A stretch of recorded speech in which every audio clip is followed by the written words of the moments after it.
Okay, hello from Bozeman, Montana. I am going to give a quick tour on the back of my Toyota Tundra. This is a 2020 Toyota Tundra, and I got Wes here helping me show off our little camping setup.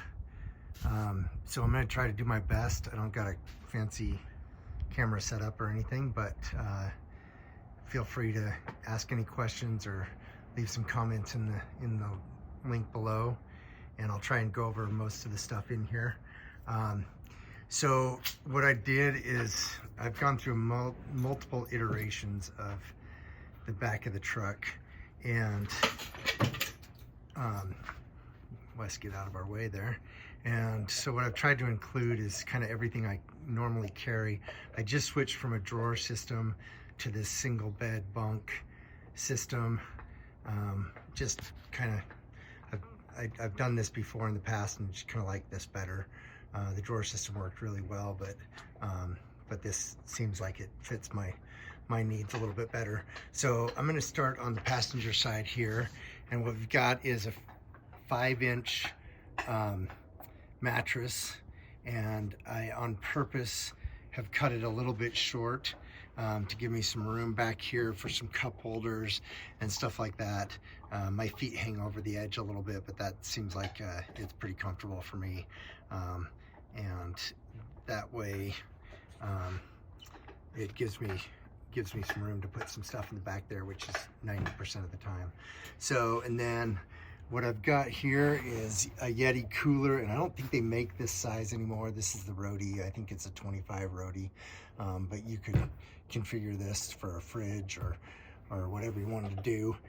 It's got locking drawers, slides, which are kind of a pain because you've got to have two hands.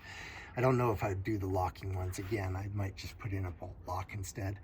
But this is fully extendable out there, and then you can get into it like that. And then behind, since there's some wasted space back there, I keep some dog bowls and dog toys and that kind of stuff that I can get to pretty easily. I did the last version, the cooler slid out this way, and that was really convenient for when you're standing behind the tailgate and you could just reach in and pull it out and load here on the tailgate. What it prevented was the ability to get to the cooler when the tailgate is open. I mean, the tailgate is closed. And that was a problem a couple of times when it's storming out and that kind of stuff, and you want to get into the cooler. This also creates a little bit of an extra place to put some stuff. But like I said, kind of your choice. The main reason I did this is I'm thinking about going to a caravan camper's topper, and that has the barn doors on the back, and those barn doors come down about right here. And so I wouldn't have been able to pull the cooler out if I go to that style of topper, which I'm still debating. So if we slide that, and you've got to unlock the drawers again to slide it back in, and then again to lock them. So as you can see, the locking drawers are kind of a pain. I think I'll probably switch those out and put a single bolt lock right here that I can just undo and then slide it out and slide it back in. That seems like it works a little bit better. On the back here, I've got my level gauge and a quick access to a flashlight, and then I left my Versa rack on there just because it was there before and I didn't want to take it off, and I figured it's always good to have a attachment point. You can see behind here that I've got turnbuckles. Those turnbuckles are just on an eye bolt into the frame and then into the factory tie down point. I don't think that I need the turnbuckles. This thing fits in there so tight. It's, as you can see, it's all contoured, and it really fits in there tight. It's not going to move, but in case of a rollover or some heavy duty 4-wheel driving or something like that, I felt like I wanted to put it in there.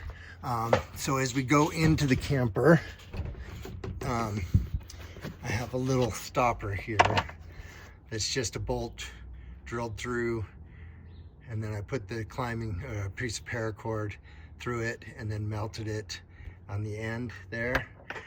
What that does is it secures the, if I can get this out, it shouldn't be this tight, so I don't know what's going on. Oh, there it goes.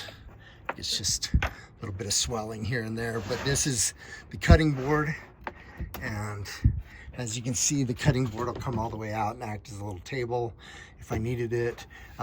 It will also lift all the way out, and I can put it on the tailgate, and then it slides back in there nice and conveniently. And then this little stopper is just to keep it from by accidentally pulling out when we're driving or four-wheeling. So then what I've got going on here is regular size milk crates, and the milk crates, I've secured everything with these footman's loops and then straps, and I've got one to go across the milk crates too. But what I found is when I put in this stable mat, this is a horse trailer mat or a stable mat or whatever it's called, it creates enough of a lip here that these crates can't slide out without being lifted up first and then pulled over. And so those pull out. They're a standard, I think 11 by 7, I can't remember what size they are, but they're a standard size crate. And then they just slide back in there. If I was going on some heavy trails or something, I might put the strap on just in case. But and then just while I'm here, you can see that I've cut this mat in 2 pieces. This thing is so heavy. This is what it looks like on the bottom. This thing is so heavy that trying to have it in one piece was a real pain, because it was really hard to lift in there and get situated. So I put it in 2 pieces so I could get it out easier. And then up top, I've got these are, pop these out here. I just pull those down. And these are Craftsman, just toolboxes. And I've put a little pull-out loop on them because the handle is actually on the front. But I've labeled all of those and then kind of put them in there. You could use the Ryobi or the Milwaukee or the DeWalt, whatever meets your size. What I could have done is put a little lip on here, and then I wouldn't need the strap either. But the problem is that lifted the bed this much higher, and as you can see with this cap, my bed height is an issue. So I didn't want to go any higher with the bed, so I opted for just the straps on this one. And like I said, if I was to redo it, I probably would find a narrower box and then put a little lip on it, on that. So, and then like I said, I got the mattress on here. There's a couple places online that do custom covers and custom fitted mattress pads. So I just ordered a couple of sheets and for custom, that are custom fit to this mattress, and that works awesome. What I wanted to show you is a little bit what's going on underneath here. So over the wheel well, we've got space that's wasted, and so what I did is I put in a shelf here, or an access panel here, and that access panel lifts up here, and you lift that panel up, and then I've got rifle storage, and then storage for like a camp table and an axe, saw, and then what else I've got in here is basically the heavy stuff, my tow chain, and tie downs and some of that stuff that's heavy, and then some hunting stuff in here. So and then that just sits down in there nice and flush. And then what I've got stapled on here is just some shelving, non-slip shelving liner, and that keeps the mattress from sliding off. I had a couple of instances when I first did it that the dog was laying on here and I hit a corner hard or had to stop fast or something, and the mattress actually went sliding and dumped Wes onto his butt on the floor here. So that wasn't, it hasn't happened since I put in the anti-sliding stuff. So as you can see on this shell, I put in the Versarack up here, and that allows me to have multiple attachment points. And then I've used some trunk cargo netting that came out of a couple of Volkswagens that I had, and that works really nice for a little attic. Throw your wallet up there and that kind of stuff when you're sleeping. And then over here I've attached a RAM mount that I can put my iPad in and be able to watch a movie and whatever, and those just go on these balls with a quick disconnect. And then when I'm not using this, I can just pop that sucker off like this, fold it down, and just leave it down like that. And then I don't have to drive with that thing shaking around and the dog getting hit in the head by it and those types of things. I just secure that up there and go. Over here I've got a CO2 sensor, and that's just in case, you know, your breathing gets too loud or too much, and or you're using a heater in here. And then up here I've got a light switch, and that light switch is wired, and you can see the wire running down here. That is wired to the cargo light switch in the cab. So when I'm driving at night, I can flip that thing on and be able to see what's going on in the back through my rear view mirror, if the dog's doing something weird or something like that. And then underneath it, that other clear lens, it looks like a clear lens, but that's actually a red light. And it's switched up here. So I can turn on the red light or the white light, depending on if I want to keep it a little bit less light in here or whatnot. And then that little LED is just showing that the current to the light is turned on. So I know what the switch in the cab is doing.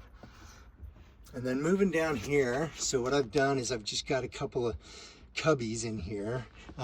This one is just a cubby that just happened to be that size, because after I measured out the other ones and everything, I was left with a little bit. But I keep some bear spray and radio and some other stuff in there. Here's blanket and towel storage for the dog.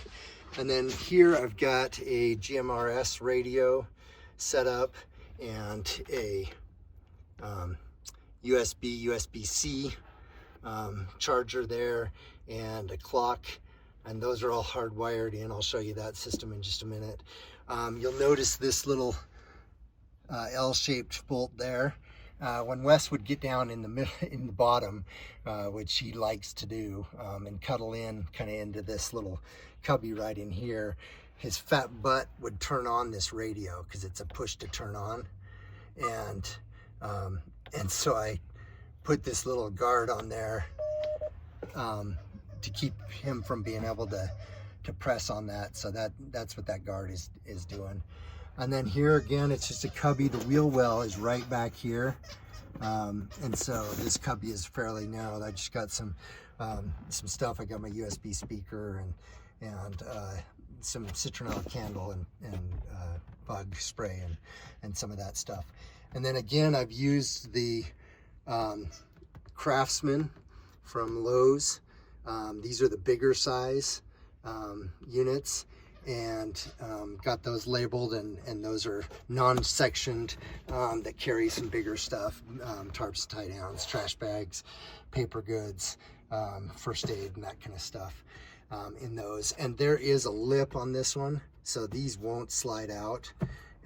If the strap's not on there, they could bounce out, I assume, I think, but I just keep the strap on there because I don't get into those very often. And then up here, I on purpose left this tray about 2 inches deep. You can see maybe 1.5 inches, maybe 2 inches, somewhere in there. And then I've lined it with a kind of rubbery liner. And that works really good for stuff when I open up the side compartment and just want to throw stuff in there temporarily. It keeps it from sliding around and that kind of stuff. And I use that all the time for stuff. You can see I've got some, winter stuff and some towels folded up in there now. So then working over here, this is an external speaker for the GMRS radio. And that works really good when I'm standing out by the tailgate and I have that thing on and scanning for channels and listening for folks. And then the mic for that will reach all the way to the tailgate. So then down here, I've got a bank of switches. So these are all Blue Sea marine switches. One of them is the draw that I'm using. One of them is the battery voltage, and one of them is the temperature. And so, I don't know why that's showing 10.83. I better start my truck and see what's going on. Seems like we're drawing a lot of power right now, but I think that's because I've got the battery pack charging. And then in here, USB, USB-C, and then another bank of USB, and then this bank is for 12 volt. And these are all switched again, in case I don't want to, in case I have something plugged in but don't want to have it charging while the truck is stopped. So then moving over here, we've got this compartment here. Try to get my camera angle. This compartment here, and it's just held on by regular cabinet magnet holders, and you can see those there. And if I can get my camera to show right, and there. And I've got an EcoFlow River 2 that sits in this, and it's got it's in a cutout foam carrier that's a rigid foam, so that doesn't slide around at all. And then I've got connectors and all that kind of stuff in this little box here. And then here's my fuse panel, and again, that's a Blue Sea fuse panel. And so everything that's switched in the back here is on its own circuit with its own fuse, and those run up through there. And then I've got some of this stuff switched through these switches here. For example, the River 2 charging is switched on here so that it's not always charging. I can turn that off and on when I have the truck parked and I don't want it to charge, or when it's on solar and I don't want it charging off the truck, I can just hit that switch and the power goes off to it. So, and then you'll see with the door here, it's got a aluminum bracket there. That aluminum bracket slides between there nice and easy. Let me get this out of the way. And then the rest of this snaps in and it holds it tight, but then this has got a key lock on it. So when this side is locked and this side is in through the aluminum, this can't pull out unless somebody wanted to take a crowbar or something to it, but at that point they're gonna get it if they want it. And then moving around to the back here, I've got a light that's kind of for tailgate work area, USB mag light, and then my bear spray, which I try to keep always close in a number of places. And then we got a Yeti 1 gallon cooler here, and that comes in super handy for dog water and filling up thermoses and stuff. And then I've just got some wet ones jammed in there, and then I just shove plastic grocery sacks right there because it keeps them out of the way, and I'm always needing garbage bags or poop bags or whatever, so I just kind of keep those there.